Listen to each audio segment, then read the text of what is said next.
Toyota. Di Indonesia, nama ini udah kayak jaminan mutu kan? Tapi yakin nih, setiap mobil yang pakai logo 3 elips ini beneran layak dibeli?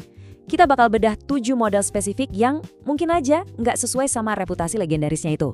Yuk kita mulai. Pasti kita semua sering banget dengar kalimat ini. Atau malah kita sendiri yang ngomong ya kan? Dan ya jujur aja emang ada benarnya sih. Toyota udah berhasil ngebangun reputasi sebagai produsen yang ngejamin keandalan, efisiensi, dan harga jual kembali yang kuat. Ini persepsi umum yang udah mendarah daging banget di pasar kita. Nah, ini dia nih pertanyaan kuncinya. Karena dunia otomotif tuh nggak sesimpel itu. Ternyata nggak semua produk Toyota itu diciptakan setara. Ada beberapa model yang karena berbagai alasan, kayaknya perlu Anda pikirin 2 bahkan 3 kali sebelum mutusin buat beli. Kita mulai dari kategori yang pertama ya. Oke, yang pertama kita bakal bahas kategori mobil yang ya tawarannya itu kurang sepadan sama harganya. Mobil-mobil ini mungkin nggak jelek-jelek amat, tapi harganya tuh loh kerasa kemahalan buat apa yang sebenarnya kita dapetin. Kita mulai dari yang gede dulu ya, Toyota Kijang Innova Venturer. Ini kan diposisikan sebagai versi paling mewah, paling keren dari Innova Diesel. Dan emang begitulah jualannya.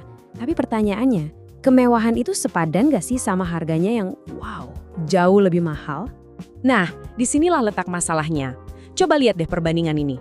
Mesinnya sama, platformnya sama, fitur-fitur utamanya hampir sama persis sama Innova tipe V.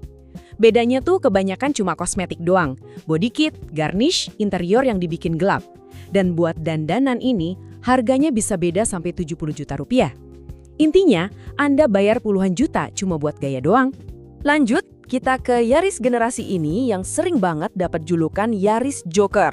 Dulu kan Yaris itu identik sama hatchback sporty buat anak muda. Tapi yang ini, kayaknya agak kehilangan arah dan gagal narik target pasarnya.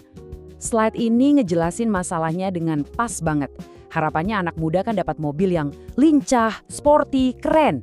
Kenyataannya malah dapat desain yang ya ampun, banyak yang bilang aneh dan bapak-bapak banget. Performanya standar, interiornya juga penuh plastik keras. Ini contoh nyata produk yang meleset jauh dari ekspektasi pasar. Berikutnya ada Corolla Altis dari generasi ini. Oke, dari luar emang kelihatan berkelas, elegan, tapi kalau kita kupas lebih dalam, Altis ini tuh contoh mobil yang harganya premium, tapi nggak ngasih fitur atau pengalaman nyetir yang bener-bener premium. Jadi apa aja sih kurangnya? Harganya waktu baru nyaris setengah M, tapi Anda nggak dapat fitur safety canggih kayak ADAS. Bahkan sunroof pun nggak ada. Performanya biasa aja. Interiornya netral abis, cenderung ngebosenin. Dan yang paling parah, harga jual kembalinya itu kalah saing sama Civic. Jadi buat apa bayar semahal itu coba? Tadi kan kita udah bahas mobil yang harganya kemahalan ya. Nah, sekarang kita naik level ke kategori yang lebih serius. Mobil-mobil yang punya masalah beneran di lapangan, atau bahkan bisa dibilang gagal total di pasaran. Di atas kertas, Toyota Sienta generasi pertama ini kelihatannya ide yang brilian banget. Sebuah MPV kompak, pintu geser, desain unik, wah cocok banget buat keluarga muda urban. Tapi sayangnya, konsep yang cakep di brosur ini ternyata nggak semulus itu pas udah di jalanan. Nah, ini dia daftar dosanya di dunia nyata. Desainnya dianggap terlalu Jepang banget, jadi banyak yang kurang srek di sini. Mesinnya juga kerasa underpowered. Ground clearance-nya kependekan buat ukuran MPV yang sering lewat jalan rusak. Suspensi limbung. Terus baris ketiganya, aduh sempit banget. Dan puncaknya, harga jual kembalinya terjun bebas. Oke, kalau Sienta itu gagalnya masih tanggung, nah Etios Falco ini beda cerita. Ini bisa dibilang salah satu kegagalan paling telak dari Toyota di segmen city car.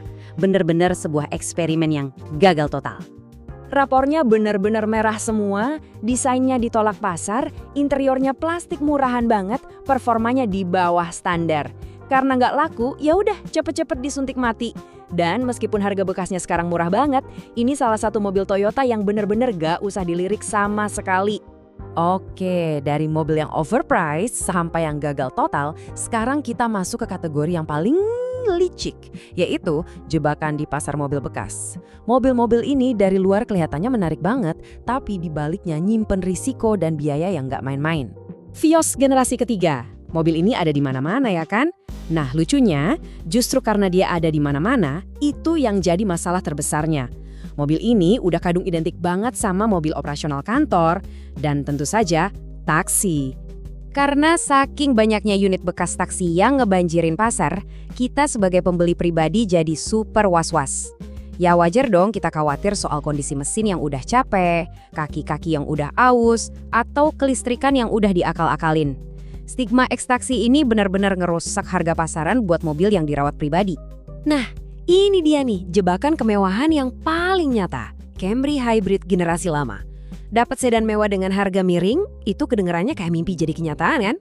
Tapi hati-hati, sama mobil ini, mimpi itu bisa cepet banget berubah jadi mimpi buruk soal duit. Coba bayangin deh, sedan sekelas Camry harganya bisa di bawah 200 juta.